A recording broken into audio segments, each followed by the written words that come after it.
morning. Hi, I'm Ju Teo, obstetrician, gynecologist and fertility specialist in Perth. I'm on my way to Mount Lawley to work this AM. It's about 6:45 on Monday morning. Mount Lawley Hospital just in front of me there, which I will show you a bit later on. Has been a while since I've done my last video.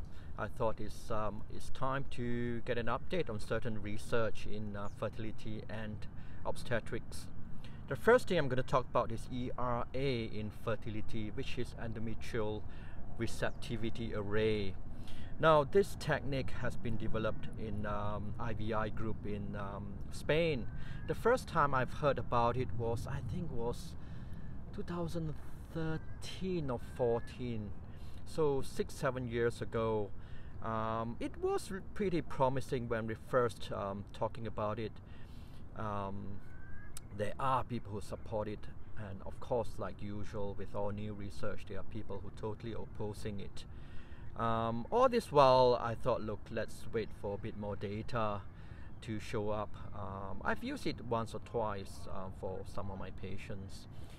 Now, the latest research just being presented in a meeting in America actually a few weeks ago, the findings were saying they're looking at a few hundred patients, doing routine frozen embryo transfer and also what they call personalized frozen embryo transfer, basically using their kit ERA to ERA screen to find out when is the best time to put the embryos back in rather than just routine protocol for everyone. The results, preliminary results, are quite promising. They reported that women do get pregnant faster when they have done the ERA test to to find out the best time of transferring the embryos back into the womb. There are crows up in the tree. Now, there are a few weaknesses of the study. Firstly, it's a small sample. Lots of women actually gave up, not carrying on with the research or the treatment itself. Now, what's the take-home message? I think, look, it's a bit still too early to offer ERA test in Australia for everyone. It's not cheap to do ERA test. I think it cost about 1,800, which the cost of testing itself, without any clinic charges or anything, and the sample has to be sent to Spain for testing. Takes about more than a week before we get the results back. In the past, the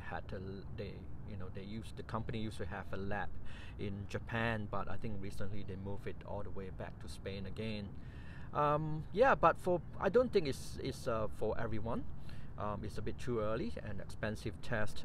We're still waiting for full results.